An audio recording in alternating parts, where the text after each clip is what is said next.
Halo, apa kabar semua? Di hari Selasa pastinya kita semua ketemu di Selasa Berbagi. Waktunya kita semua untuk ingetin kamu semua untuk berbagi sama orang-orang di sekitar kamu, orang dekat kamu. Nah, kalau pecahan hari ini, kamu lagi mikir nih, kira-kira saya mau berbagi sama siapa ya? Kadang-kadang kita nggak usah mikir terlalu jauh ya. Orang yang dekat sama kita aja kadang-kadang kita nggak perhatiin. Makanya di Selasa Berbagi ini, kita mau ingetin kamu semua untuk yuk mulai berbagi sama orang terdekat dengan cari tahu kira-kira mereka lagi butuh pertolongan apa. Mungkin ada hal yang kamu bisa bantu, ada hal yang bisa kamu lakukan, tapi kamu justru kurang peduli, jadi kamu kurang tahu deh. Atau mungkin kamu juga bisa berbagi Injil sebetulnya, karena itu adalah bagian dari kita sebagai orang percaya untuk kita bisa punya keselamatan buat mereka. Nah, kalau di layar sekarang udah ada teman-teman saya yang udah ada di Selasa Berbagi ini, tapi sebelumnya saya kenalin, dan juga kita mulai pembicaraan kita hari ini, ada beberapa informasi dulu yang saya mau share buat kamu semua.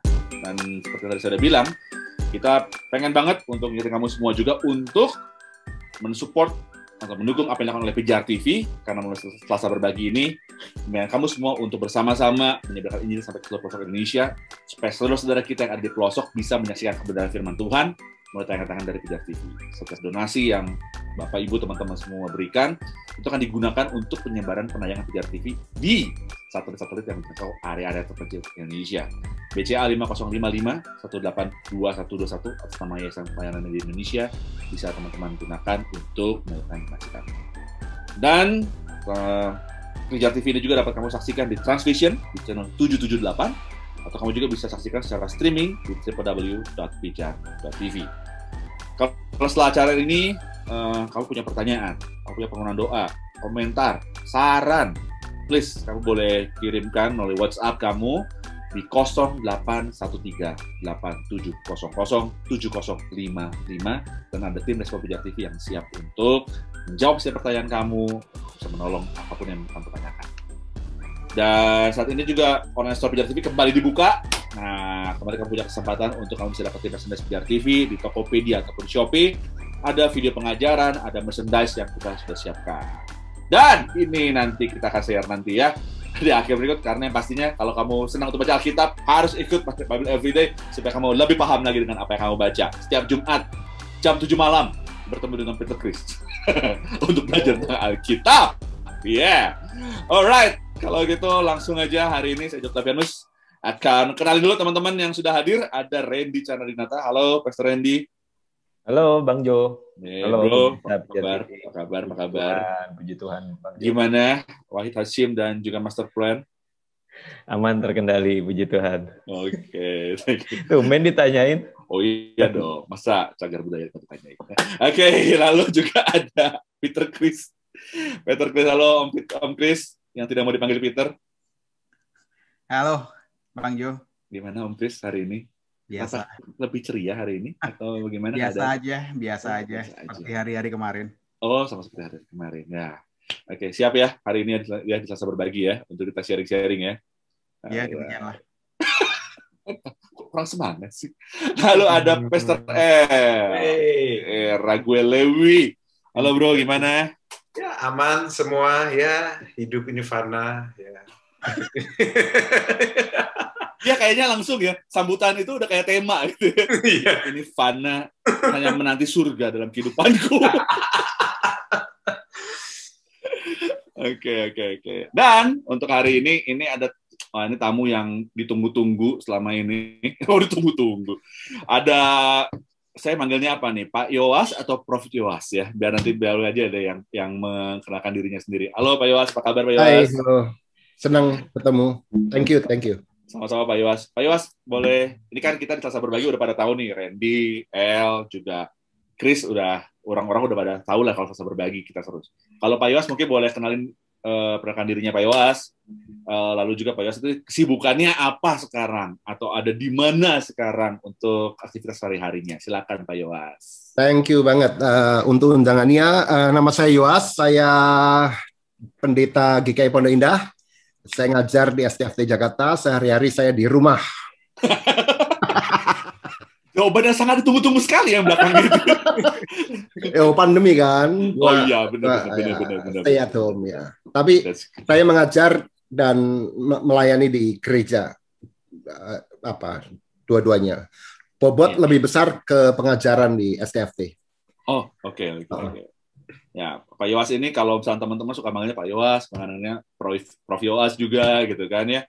Tapi yang pasti beliau paling senang kalau dipanggil nama aja. Udah, saya Pak Yowas aja, udah. Saya nggak bawa embel-embel waktu lahir, dia bilang.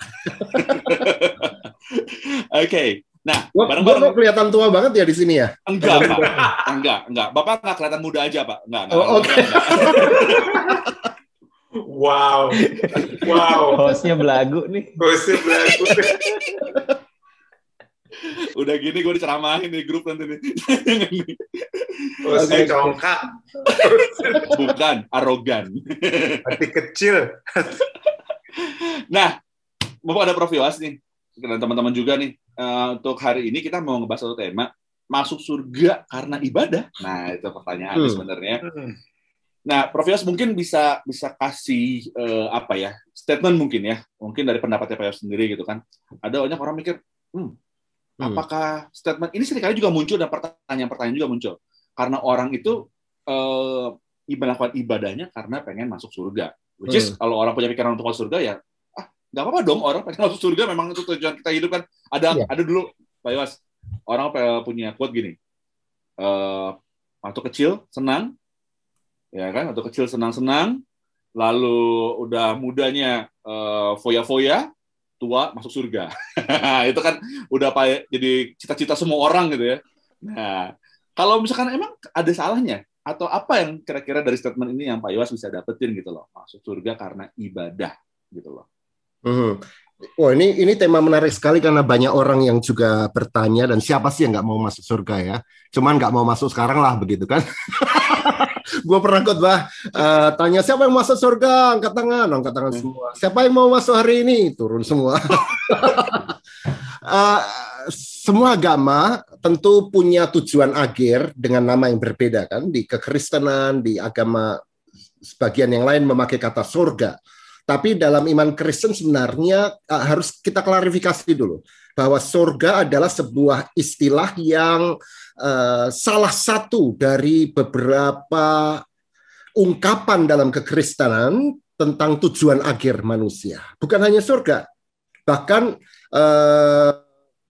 yang paling dominan itu adalah bahwa kita akan mengalami persekutuan yang kekal, yang abadi dengan Allah Tritunggal. Jadi fokusnya beda banget nih. Kalau surga kerap kali kan orang bayanginnya cuma lokasinya, tempat yang enak, yang kayak eternal spa gitu kan. Nah, tapi sebenarnya kitab suci Alkitab kita bicara lebih pada relasi dengan si pemilik surga itu, Bapa, Anak, dan Roh Kudus. Maka ini penting sekali buat kita bahwa fokus kita ini bukan pada lokasi, juga bukan pada kondisi, tapi pada relasi. Jadi menurut saya poin ini penting banget, sehingga kita nggak memahami bahwa surga itu sebagai sebuah tempat yang serba nyaman dan lain sebagainya, tapi lebih pada betapa intimate-nya kita dengan Allah. Maka itu tujuan kita semua, ya. Tujuan kita semua. Tetapi yang menarik dalam iman Kristen bahwa tujuan itu dengan jalannya menyatu. Sebab jalannya adalah Yesus Kristus satu-satunya kan. Kita bukan menjalani jalanan menuju tujuan. Dengan menjalani jalan yaitu Kristus, kita sudah sampai pada tujuan. Pada titik dan detik kita hidup dengan Kristus, kita sudah sampai pada tujuan itu. Walaupun pemenuhannya ya kelak ketika semua sudah disempurnakan gitu.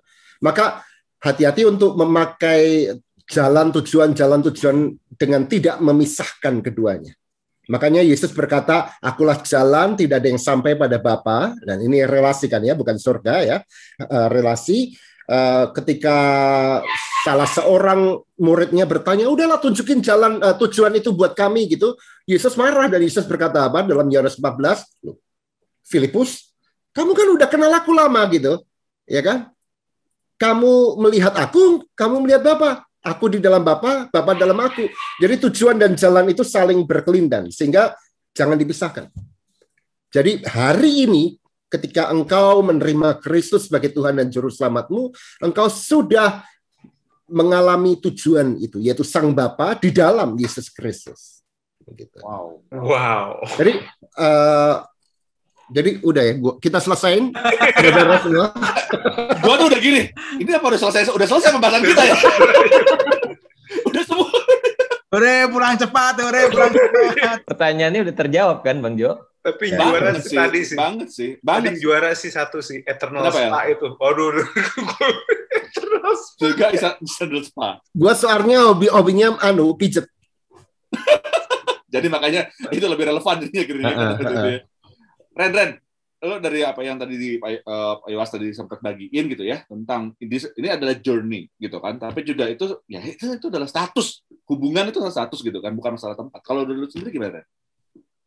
Iya, gue setuju banget sih dalam hal ini bahwa kekristenan kan adalah salah satu agama, kalau mau dikatakan agama ya, yang menekankan pentingnya relasi dengan Tuhan kayak gitu. Jadi bukan sekedar bicara tentang apa yang mau kita capai, tapi bersama siapa kita menjalaninya gitu. Dan aku bersyukur bahwa kekristenan itu menawarkan sebuah hubungan kayak gitu. Dan bahkan lebih jauh lagi kalau kita bicara soal motifnya, Paulus juga pernah bilang kan di Korintus ya, bahwa motif yang salah itu bisa merusak perbuatan yang kita lakukan kayak gitu. Jadi kalau orang berpikir aku berbuat baik supaya bisa masuk surga,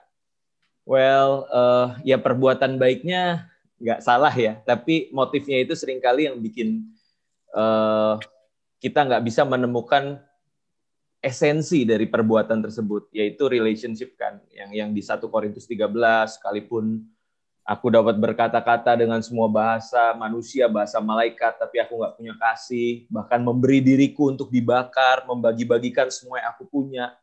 Kalau bukan karena kasih, semua menjadi sia-sia kayak gitu. Jadi aku percaya relationship itu pasti bicara tentang kasih, gitu. Dan kekristenan harusnya nggak jauh-jauh dari situ. Jadi sangat disayangkan sih teman-teman kalau kita sudah percaya Yesus, sudah mengenal Tuhan Yesus, lalu beribadah gitu, tapi motifnya bukan karena kasih, tapi karena rasa takut, mungkin takut masuk neraka atau mengejar-ngejar spa yang eternal tadi. Mungkin itu dulu dari aku, Bang Jo. Ya, eternal spa. El, tenang El, gue mau nanya tentang kalau El pendapat lu, tapi nggak nanya tentang eternal spa-nya pasti. Tapi kenapa ya? Karena kita semua selalu kalau ngomong tentang Kristenan tentang hubungan. Itu selalu kita dapetin itu tentang hubungan. Tapi kenapa ada banyak orang lebih memikirkan bahwa ada syaratnya, ada tambahan syaratnya untuk masuk surga, sehingga akhirnya mereka mikir ya perbanyaklah ibadah supaya gue bisa masuk surga gitu. Sampai sebenarnya bisa muncul. Menurut lu sendiri kenapa El? Sebenarnya itu nggak tahu, menurut gue itu adalah sisi bahwa memang manusia pengen ya ada sisi take control lah sama hidupnya dia. Sebenarnya menurut gue sih itu sih dasarnya. Manusia pengen take control hidupnya, pengen kontrol yang dia bisa kontrol, yang dia tidak bisa kontrol pun dia pengen coba kontrol. Bagi gue yang paling menarik dan paling menyebalkan dari keselamatan dalam Kristus adalah kita nggak ngelakuin apa-apa sebenarnya. Tuh to get that salvation, cuma perlu terima. Dan gue menemukan bahwa sampai sekarang banyak orang Kristen tuh sulit terima, sejujur-jujurnya. Banyak pertanyaannya itu berkali-kali yang datang ke DM gue, mereka bilang gini, Kak, saya ini sudah dosa lagi, Kak. Tuhan masih terima saya nggak? Itu bukan sekali loh pertanyaannya loh, puluhan loh. Jadi itu kayak frequently asked questions. Jadi kadang gue juga merasa bahwa ada satu hal yang baik yang bukan penipuan yang kita bisa dapatkan saat kita percaya dan berserah, itu adalah sesuatu yang sulit sekali dicerna sebenarnya. Karena apalagi kita sering dengar statement too good to be true ya. Kalau too good to be true kayak itu nggak true. Apalagi kalau misalnya kita muncul di teks gitu, chat ada kamu menang Shopee gitu 15 juta silakan diambil. Itu kan rasanya too good to be true ya. Dan saya rasa hal-hal penipuan-penipuan itu juga bikin orang aware sendiri, kayak mana mungkin sih.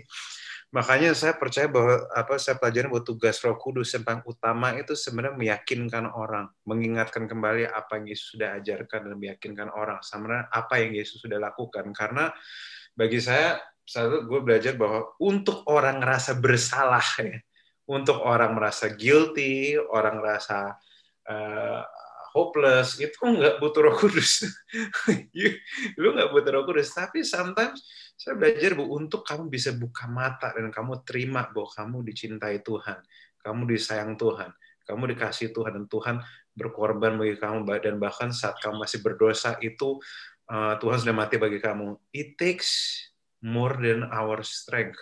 Itu butuh sebuah dorongan ilahi yang berbeda. Karena kalau saya coba ngeliatin dari sudut pandang netral, ya kadang ngeliat orang-orang, mereka setiap kali ngobrol soal salib Kristus, apa yang Yesus lakukan kayak salib untuk tebus dosa manusia, mereka mikir, masa segampang itu sih? Itu tuh, mentalnya selalu gitu. Masa segampang itu sih? Ya mau gimana? So emang mata tuh perlu dibuka. Makanya kalau kita membicarakan sesuatu perlu yang clear. Jadi ya makanya itu sih bagi saya sih, bagi gue sih nggak usah orang agama luar lah, orang Kristen aja kadang masih suka ini bener nggak sih, ini bener nggak sih, ini bener nggak sih, harus diyakinkan berkali-kali. Apalagi kita bangsa yang dua ya, biner dan baper gitu. Udah semuanya itu dibawa perasaan, itu baperan semua, kayak dosa dikit langsung, aduh ini saya gimana sih bisa apa, saya hanya marah-marah ginang dan sebagainya. Yang kedua biner, cuma mikirnya tuh yang kalau kalau saya sudah berhenti, udah diterima Yesus, saya nggak boleh berdosa lagi. Kayak seakan-akan hidup tuh cuma black and white dan sebagainya. But ya hidup kan nggak sesimpel itu ya. Kalau kamu mau cepat masuk surga, ya, minta teman kamu dorong lah di lantai 16 kan. Ya kan minta teman yang dorong, bukan kita yang dorong kan, jadi nggak perlu diri. Oke, itu aja sih Pak. Itu aja. Ini sebenarnya gue curiga tadi pernyataan yang terakhir itu menyambut omongan dari Pak Yowas tadi ya. Siapa yang di sini mau masuk surga gitu kan? Lalu ada kasih tipsnya langsung. Suka gitu soalnya iya kan. Jadi buat ngadalin aja gitu. Soalnya gue juga pernah nanya, maksudnya kayak semua masuk surga mau, yang mau duluan siapa? Semua turun tangan. Ya, cemen. Padahal di dunia juga ngapa-ngapain rebahan doang. Okay. Tapi itu kalau kata gue sebenarnya menarik sih ya. Kalau kenapa tanya mau masuk surga, orang pada nggak berani angkat tangan. Kan kita pulang ke rumah bapak kan, bapak manggil. Masa bapak manggil anak yang nggak mau pulang? Berarti ada sesuatu yang salah dong antara anak sama bapaknya dong. Ada yang pernah ngomong sama gue. Gue kan iseng ngomong kan, kalau Tuhan Yesus datang kembali gimana gitu kan. Aduh bro, jangan balik dulu. Lah, ya udahlah. Hidup orang beda-beda, mindset orang beda-beda. Biasa alasannya belum kawin gitu. What? Tuhan jangan datang dulu, gue belum kawin katanya gitu. Ada targetnya jadinya. Ntar gue belum baptis. Wow, dalam. Ya kan kalau misalnya nggak dibaptis udah terima Yesus juga tetap masuk kan, cuma Oh iya. Oh, tema yang berbeda ya. Apakah itu tema yang berbeda. Masuk surga? Ada orang yang tadi, Bung Jo, ada orang yang mengatakan dengan istilah acceptance. Okay. Menerima kenyataan bahwa kita diterima itu susah. Betul. Iya. Acceptance. Kayaknya nggak mungkin semudah ini. Kayaknya harus ada syaratnya deh. Harus tambah lagi deh harusnya.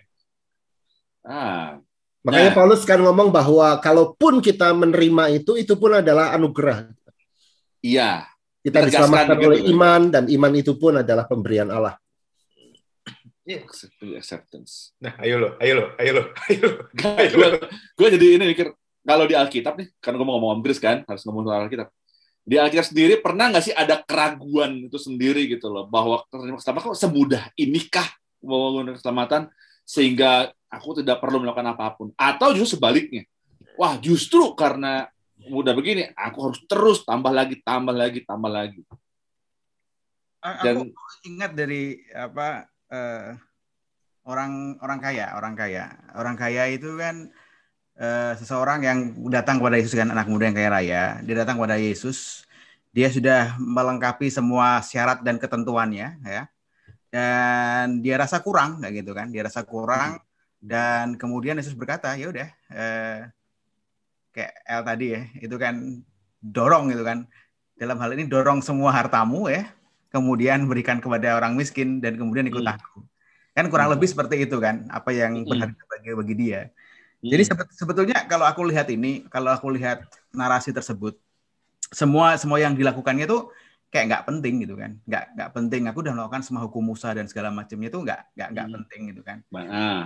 Yang paling penting adalah ya ini kamu ikut aku, itu tok sih. Jadi ada orang yang merasa ragu dengan apakah dia mendapatkan hidup kekal tidak. Ya, contohnya tadi orang kaya tadi. Dia sudah melakukan banyak hal gitu kan. Kalau kita lihat paralelkan dengan pertanyaan tadi atau studi atau omongan kita hari ini, ada nggak sih syarat masuk surga gitu kan? Kayak ibadah. Jadi kita bisa paralelkan semua yang dilakukan orang-orang Yahudi adalah ibadah ya pada masa itu. Semua hukum Musa dijalanin, udah puasa, 10 perintah, 613 apa detailsnya itu dijalanin, nanti kayak semua. Tapi sepertinya ini kawan kita ini merasa kurang.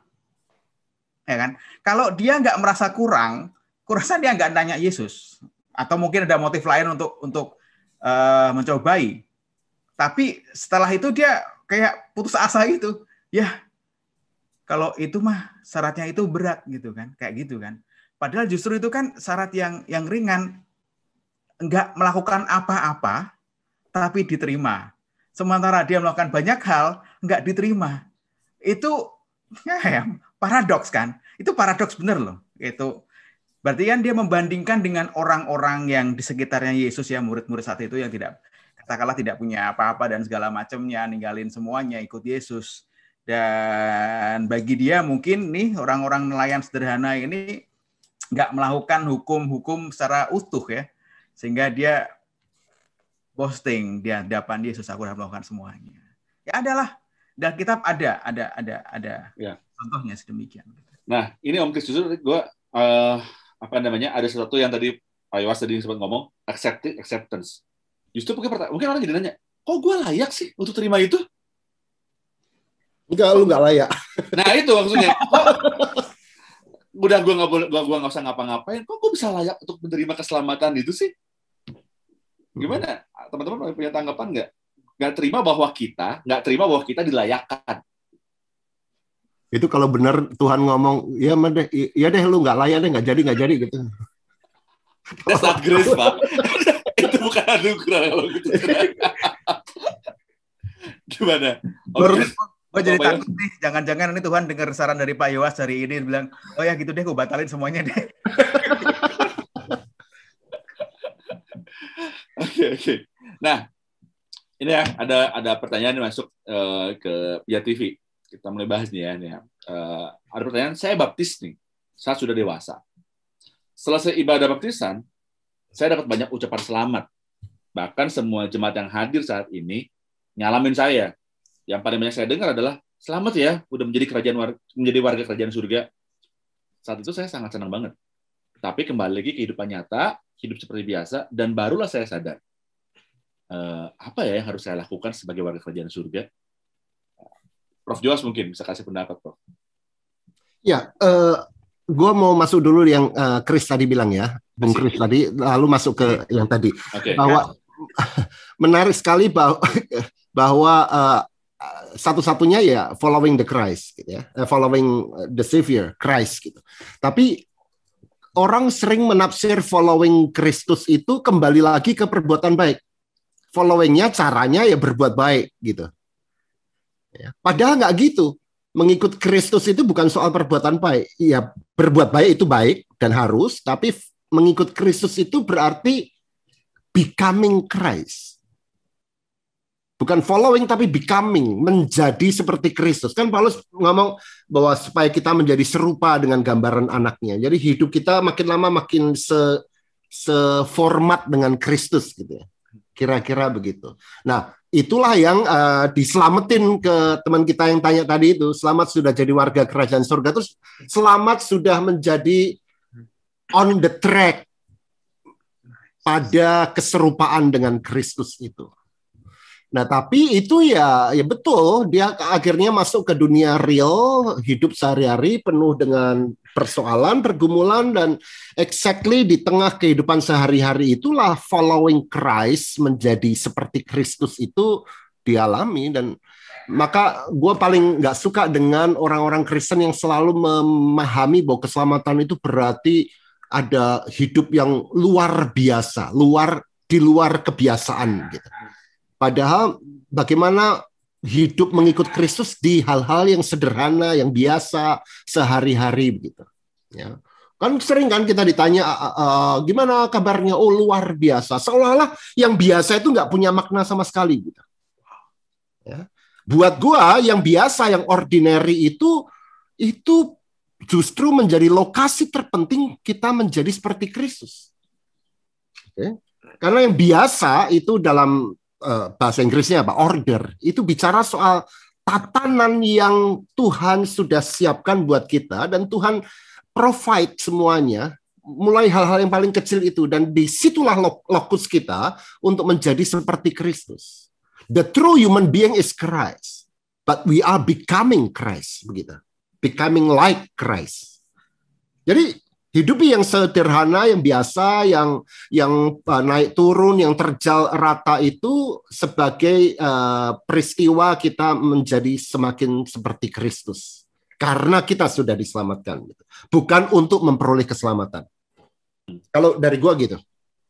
Tapi kalau boleh mungkin antara Yos atau El, apa kira-kira, pertanyaan ini sering kali muncul juga buat orang-orang, apalagi tempat baru gitu ya, orang-orang yang baru terima keselamatan, terima putusan, gue starting point-nya di mana? Mungkin itu kali pertanyaannya mungkin ya. Apa sih yang harus gue lakuin sebetulnya gitu? Oke, jadi seperti dengan Kristus, oke, gue harus menjalankan hidup dengan benar.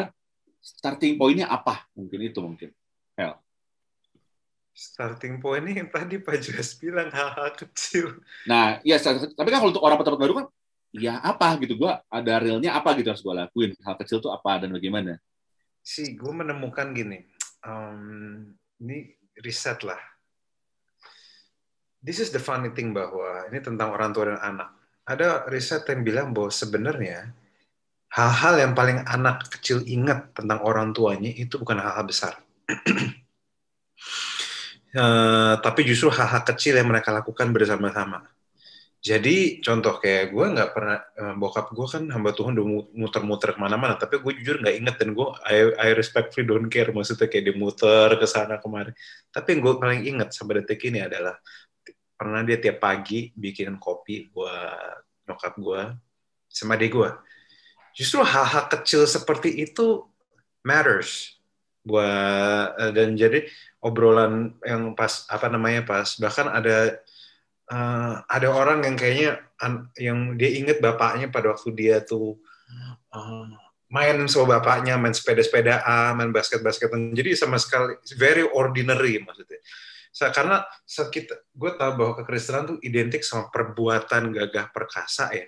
Sehingga sometimes we lost sight of what's ordinary and what's routine, tanpa kita menyadari bahwa routine is really good. Kasarnya,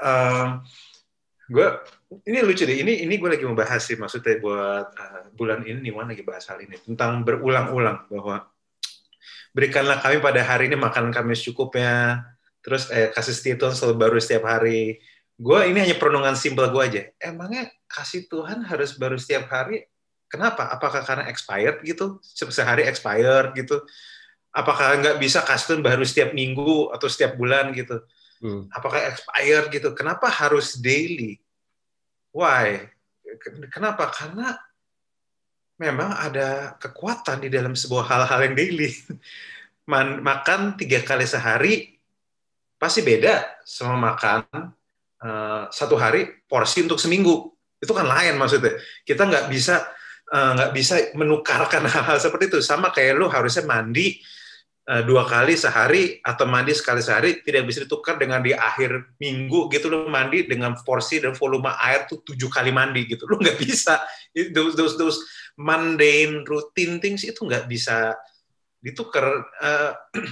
Jadi bagi gue selama beberapa tahun terakhir ini, gue juga meredefine kekristenan yang gue percaya bahwa routine is good, order is good.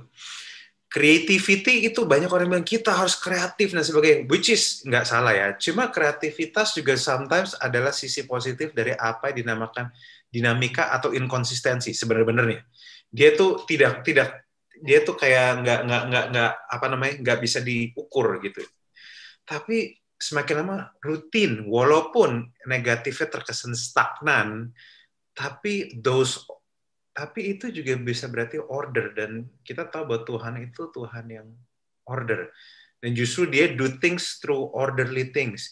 Makanya kita baca Alkitab setiap hari, makanya kita berusaha untuk saat teduh setiap hari, kita berdoa setiap hari, dan bahkan manapun kalau di bangsa saya dikirim every day, every single day. Kenapa? Karena mungkin Tuhan apakah Tuhan nggak bisa nggak bisa tambahin bahan pengawet di mana sehingga dia bisa bertahan seminggu apa sebulan gitu? Of course dia bisa, maksudnya. Atau surga nggak bisa supply? Kebanyakan nih bisa nggak?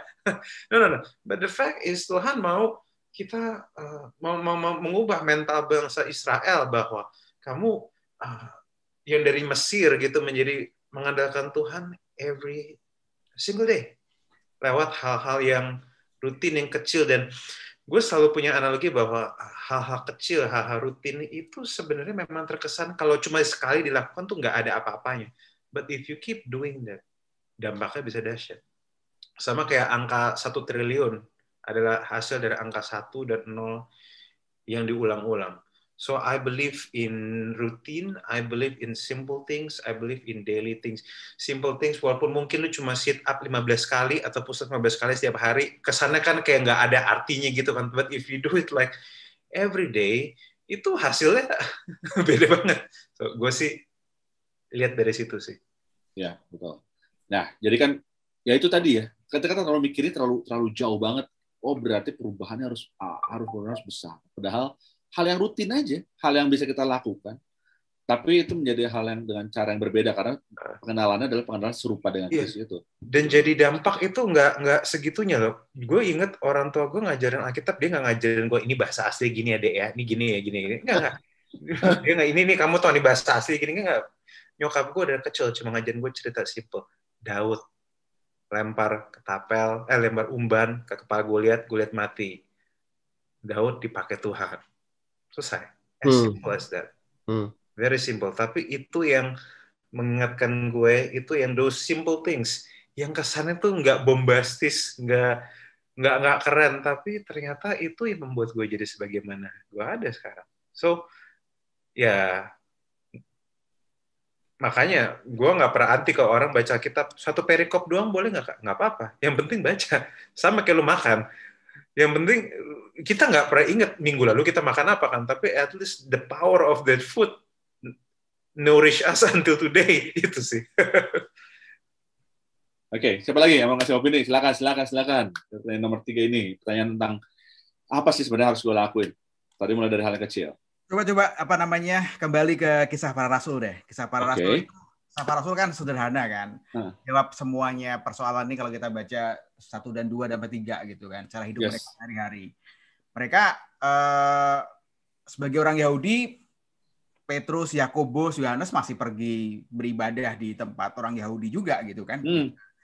Ke bait suci. Itu hal yang biasa yang dulu mereka lakukan, sekarang juga mereka lakukan. Betul kan? Jadi kita ngomongin kebiasaan tadi, order yang biasanya mereka tetap jalankan. Tapi tadi sebagai warga kerajaan surga udah diterima, berarti ini tambahannya ya, mungkin tambahannya ya bergaul bersama-sama dengan ya warga kerajaan surga kan gitu kan.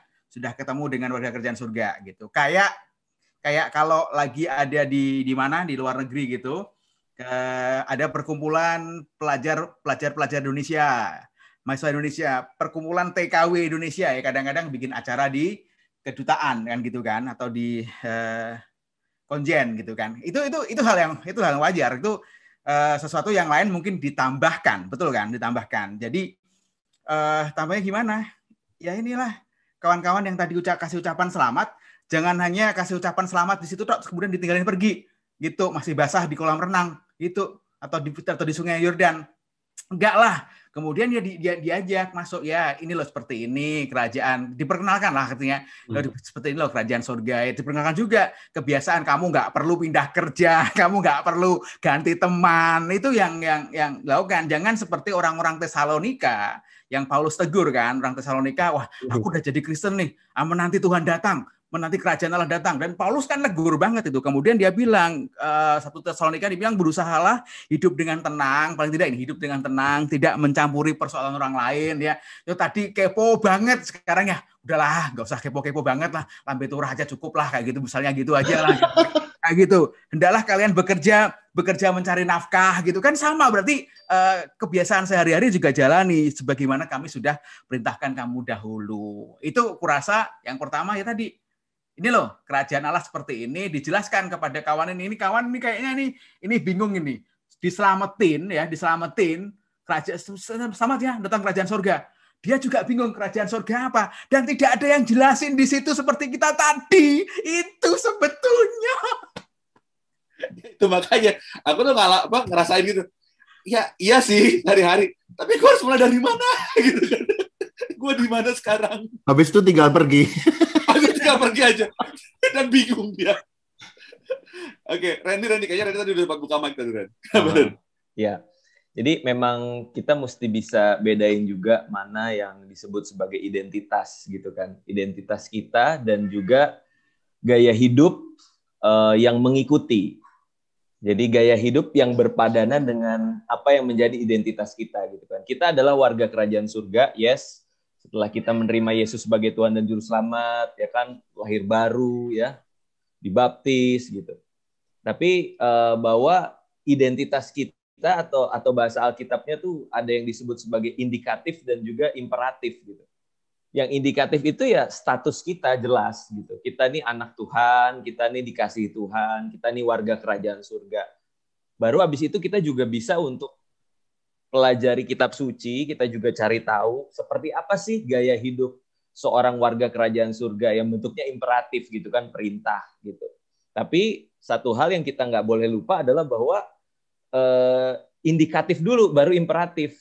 Identitas dulu itu udah diberikan sama kita, maka ketika kita melakukannya bukan tujuannya adalah untuk mendapatkan identitas tersebut, untuk menjadi warga kerajaan, tapi justru karena kamu adalah warga kerajaan, makanya kamu mengikuti gaya hidup seorang warga kerajaan gitu. Ya kayak misalkan aku sama Domi gitu ya. Aku paling sering kalau lagi nggak ada kerjaan atau ya lagi berdua sama Domi, terus bingung mau ngomong apa, paling satu hal yang aku ngomong ke Domi adalah, Domi, Papa sayang sama Domi. Papa tuh, Domi tuh anak kebanggaannya Papa. Selalu itu yang aku akan ucapkan ke dia gitu. Jadi one day ketika aku bilang sesuatu yang berbunyi perintah, dia tahu itu bukan untuk meraih pengakuan dari aku, gitu. Tapi karena kamu adalah anak kesayangan, kamu anak kebanggaan, maka hiduplah berpadanan dengan panggilan yang mulia itu, anak kesayangan. Panggilan yang mulia. Saat aja nih.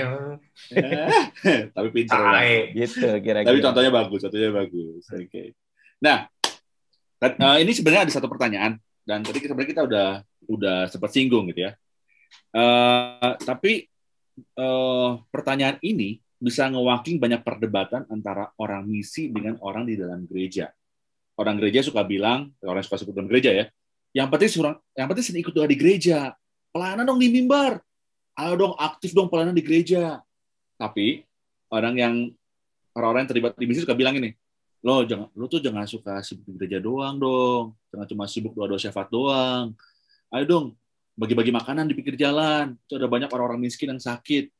Kok anak-anakan malah di balik tembok gereja. Nah, pertanyaannya, gimana cara kita menyeimbangkan ini ya? How do we balance this? Siapa mungkin yang mau kasih pendapat? Silakan. Gue mulai boleh? Yes, please. Ya, menurut gue gini, worship atau apapun yang dilakukan di ibadah itu sebenarnya kayak bengkel. Kalau kita punya mobil rusak masuk bengkel A dan B, yang A itu lama, computerized dan mahal, pakai alat yang canggih ya. Yang kedua itu murah, simple gitu. Tapi begitu keluar di bengkel A, di jalanan kemudian jadi ngek-ngok dalam seminggu gitu. Yang kedua walaupun murah, simple, tapi keluar tokcer. Maka kualitas bengkel itu ditentukan bukan dari apa yang terjadi di bengkel itu, tapi apa yang terjadi di luar bengkel itu. Ya kan? Nah, worship itu dari kata workshop sebenarnya. Jadi bengkel seperti kita punya mobil itu, sehingga kualitas yang kita lakukan di dalam gereja itu ditentukannya di luar. Ketika kita melakukan misi itu dalam kehidupan sehari-hari itu, ya. Nah, dua-duanya penting sebenarnya, menurut hemat gua ya. Jadi kita hanya latihan menjadi orang Kristen di tengah dunia dengan beribadah di dalam gereja, dan bagaimana menjadikan kehidupan di luar gereja, misi itu juga sebagai ibadah kita. Jadi gua menolak dikotomi bahwa di dalam gereja itu ibadah, di luar gereja bukan ibadah.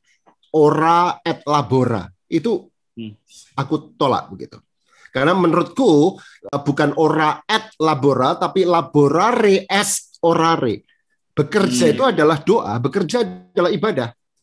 Jadi ketika kita ngerjain tugas kita di kantor atau di kampus dengan kesadaran penuh bahwa ini untuk apa, mencintai Tuhan yang sudah mencintai gua mencintai sesama yang dicintai Tuhan juga, itu ibadah gua. Dan itu sehari-hari, bukan supaya gua dapat keselamatan, tapi karena gua udah diselamatkan. Jadi pemisahan-pemisahan itu yang menurutku sangat benalu dalam iman Kristen ya. Makanya yang tadi El katakan soal rutin itu kan sebenarnya esensinya dari penciptaan. 6 hari Tuhan menciptakan, Tuhan bekerja. Hari yang ke-7 Sabat. Nah, kekristenan yang terlalu Sabat centered ini yang bahaya menurutku. Gereja begitu. Oke, padahal Sabat ada karena ada 6 hari ini justru yang ordinary ini yang penting. Jadi bukan bagaimana kita mengunggulkan Sabat lalu yang 6 hari ini nggak ada artinya, tapi melakukan misi, cinta, karya itu dalam 6 hari ini sebagai ibadah kita. Itu yang gue selalu pahami. Oke. Randy, boleh kasih pendapat Ren? Ya, itu apa yang Pak Joas bilang itu emang benar banget sih. Aku setuju banget bahwa kita nggak boleh bedain antara ibadah yang di gereja sama ibadah di luar gereja gitu loh. Kita mesti sadar bahwa dimanapun kita berada, ya itu ibadah kita.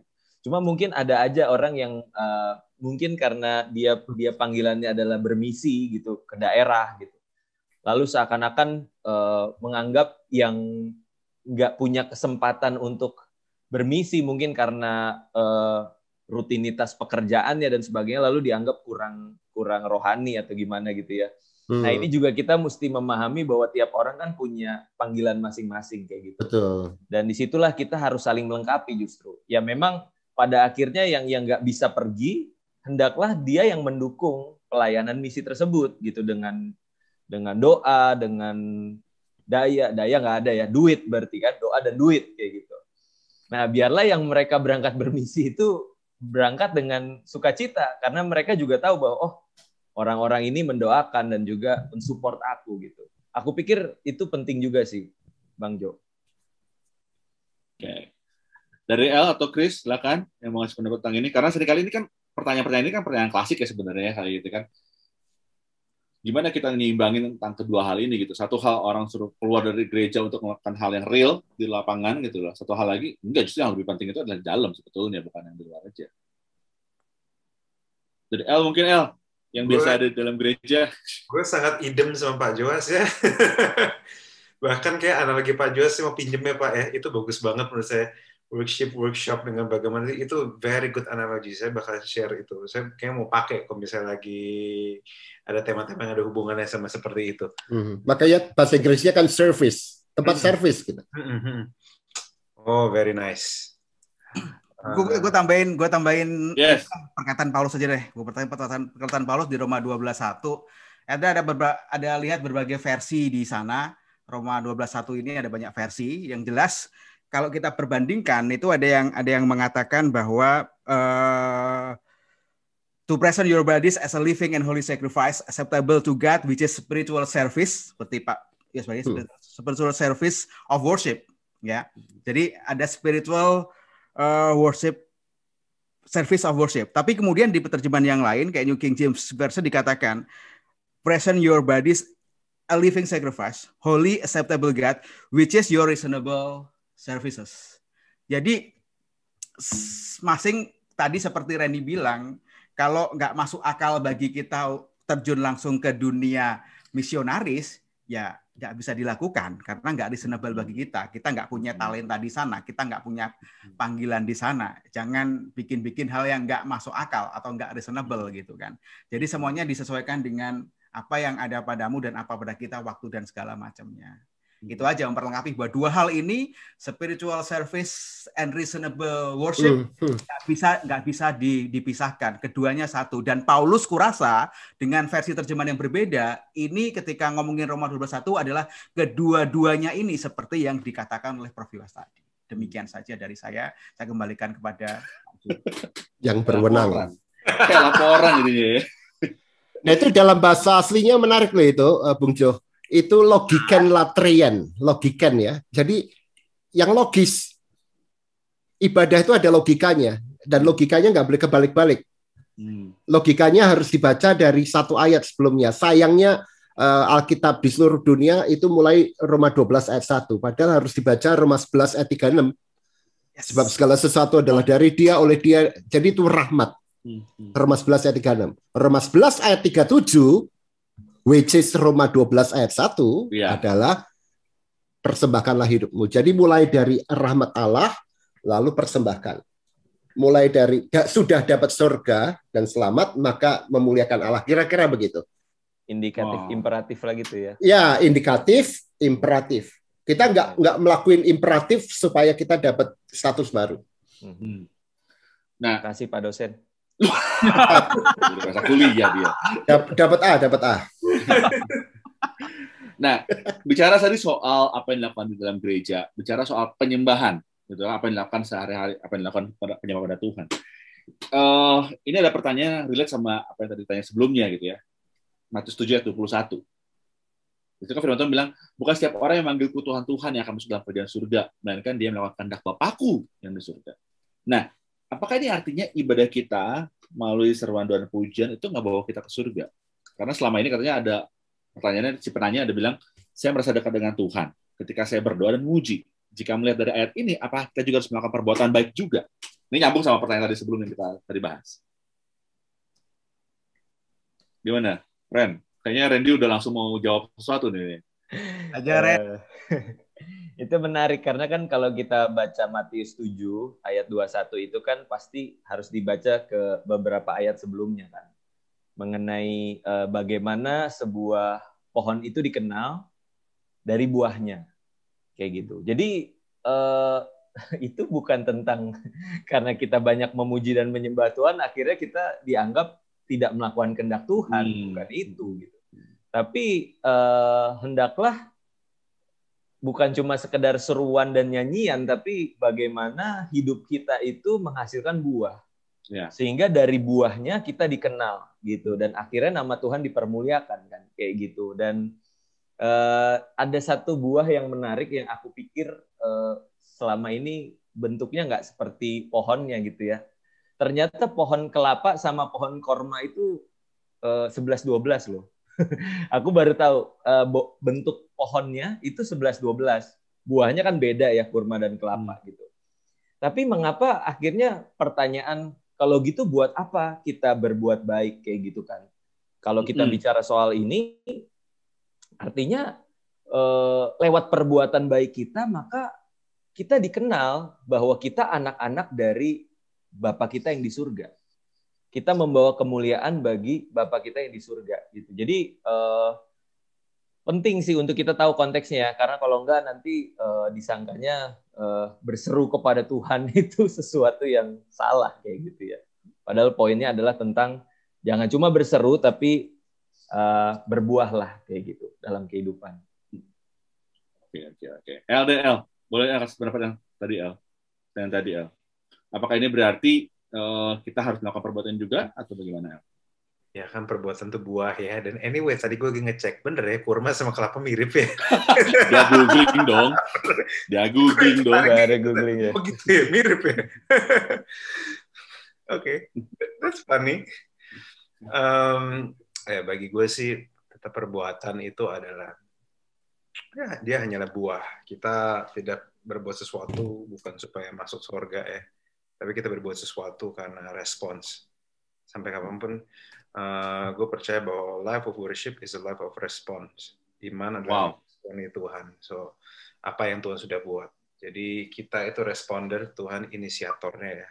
Jadi I think that'll be all. Oke. Nah, Pak Yos, ini ada pertanyaan nih, Pak Yos.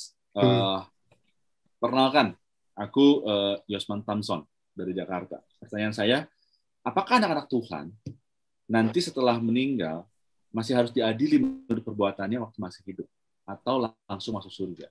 Waduh itu, Pak Yos. Wah, ini pertanyaannya sangar. El, kalau lu duluan yang masuk, kasih tahu gua ya. Saya baru mau ngomong Bapak.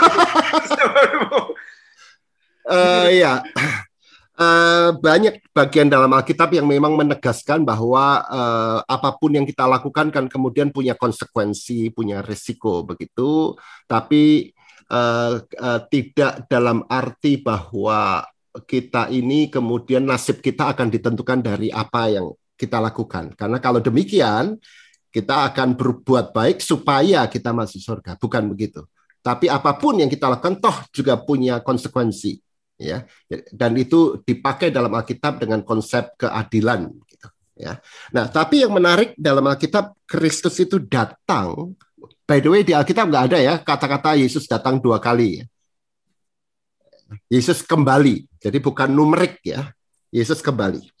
Itu sebagai hakim, dan kata hakim itu sebenarnya menarik. Hakim, hukum, hikmat, itu satu kata, akar kata, yang artinya sebenarnya menata ulang semuanya. Seperti Wahyu 21 ayat 5, lihatlah aku menjadikan semuanya baru. Jadi ditata, ini di sini L, di kamar ini ditata semua.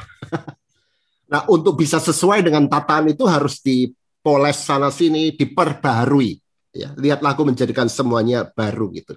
Jadi aku percaya bahwa semua itu toh nanti juga akan diadili kita semua, tapi bukan dalam arti jangan membayangkan pengadilan itu kayak kita antri, lu neraka, lu surga, enggak gitu.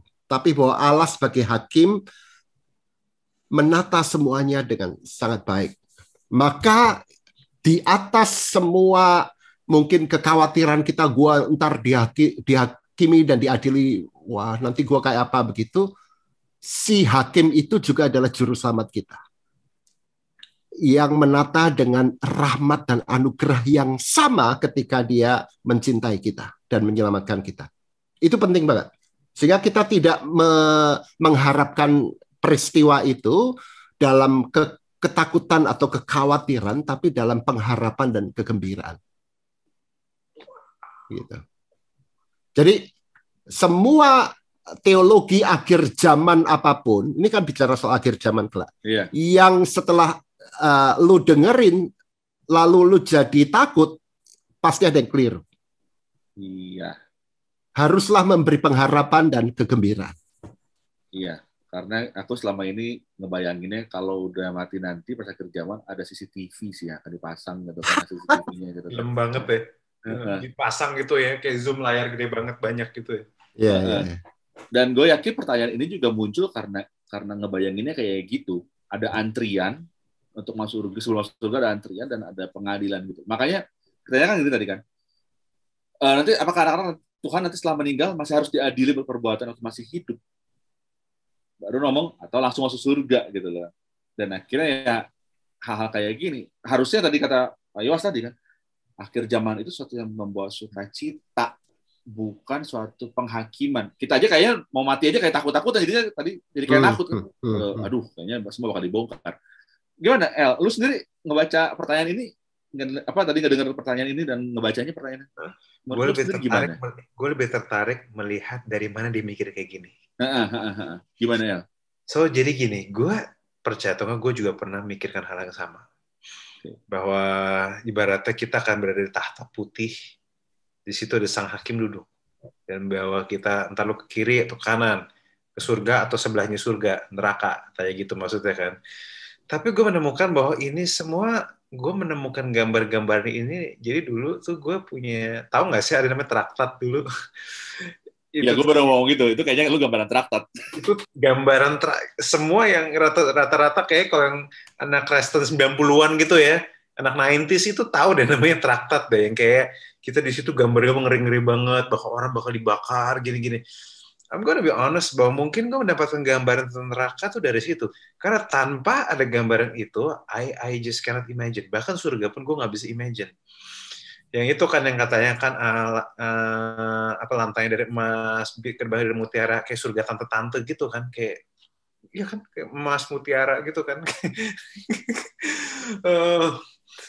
Jadi gue kadang sebagai teman-teman gini, saya orang yang cukup menyukai konteks. Jadi sambil teman-teman melihat tentang pertanyaan seperti ini, teman-teman juga perlu ngeliat kenapa kamu bisa nanya kayak gini. What kind of mindset yang ada di kepala kamu sampai kamu bisa bertanya seperti ini? Bagi saya itu juga penting, Pak. Karena berarti kan itu ditelusurin itu bisa jadi sesuatu yang lain. Itu sih cara sih. Kalau yang dari jawabannya saya sangat setuju sama Pak Joa sih, bagus banget. Saya tapi pengen telusurin aja. Sebenarnya kekristenan Indonesia itu mendapatkan gambarannya itu dari mana? Dan yang saya tahu yang 90s itu ada traktat-traktat itu. Ya, dan itu abad 14 ya. Abad 14 dari tulisannya Dante sebenarnya. Yang judulnya Divine Comedy, isinya 3, Inferno, Purgatorio, dan apa itu Paradiso. Itu pembentuk paling banyak gitu. Ya. Oke. Ren, gimana Ren? Lu punya pendapat ini Ren? Entah kenapa gue jadi pengen lebih explore ke hal yang sedikit mungkin bukan di poin pertanyaan itu ya, tapi lebih kepada perenungan yang tadi sempat disinggung juga. Sorry, ada bel rumah bunyi. Jadi apakah kekristenan ini kita jalani didorong oleh sesuatu yang menyukakan hati kita, membuat kita bersuka cita, atau justru didorong oleh rasa takut kayak gitu. Nah itu penting banget sih untuk kita renungkan, karena agama-agama pada umumnya pasti akan menggerakkan seseorang tuh untuk taat dengan rasa takut kayak gitu. Tapi kita kan punya Tuhan yang berinkarnasi dan menyatakan kasih-Nya gitu loh, lewat kematian di kayu salib gitu. Dan itu sebenarnya menjadi satu pembeda yang membuat seharusnya orang Kristen ketika bicara soal penghakiman, kedatangan Kristus, kembalinya Kristus itu menjadi sesuatu yang menyenangkan buat mereka, mendatangkan sukacita kayak gitu loh.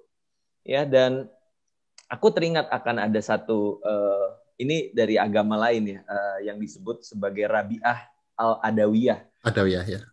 Itu seorang sufi dari Irak di tahun 713 Masehi gitu ya. Kalau ada istilah ilmu tasawuf, nah itu salah seorang yang di situ, dan dia seorang Muslim, tapi yang menarik adalah bagaimana dia memandang relationship dengan Tuhan. Dan ini bisa jadi perenungan buat kita yang katanya Kristen.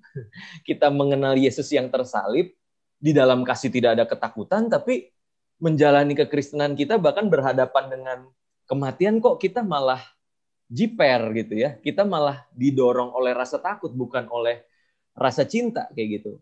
Nah ini dia buat satu puisi ya, aku bacain sedikit ya. Ya Allah, jika aku menyembah-Mu karena takut neraka, bakarlah aku di dalamnya. Dan jika aku menyembah-Mu karena mengharap surga, campakkanlah aku darinya. Tetapi jika aku menyembah-Mu demi Engkau semata, janganlah Engkau enggan memperlihatkan keindahan wajah-Mu yang abadi kepadaku. Wow, gue sebagai seorang yang katanya Kristen dan percaya mulai berpikir dan mulai merenungkan, selama ini kita melakukannya karena apa? Gitu.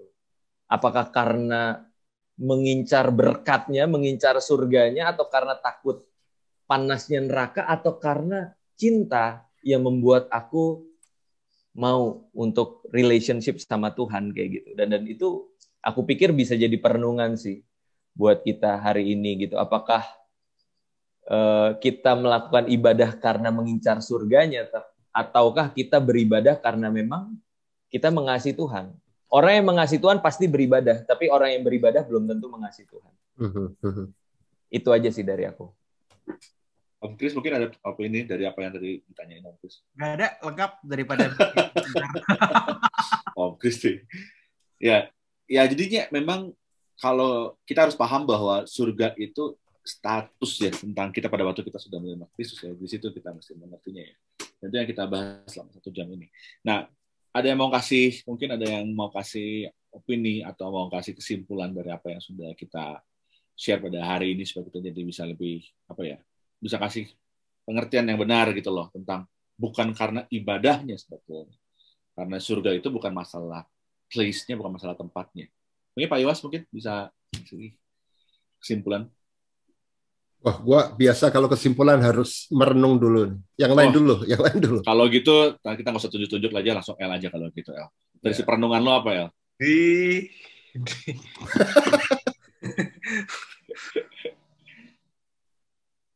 Ya, bedakan antara kita cek motivasi kita lagi deh.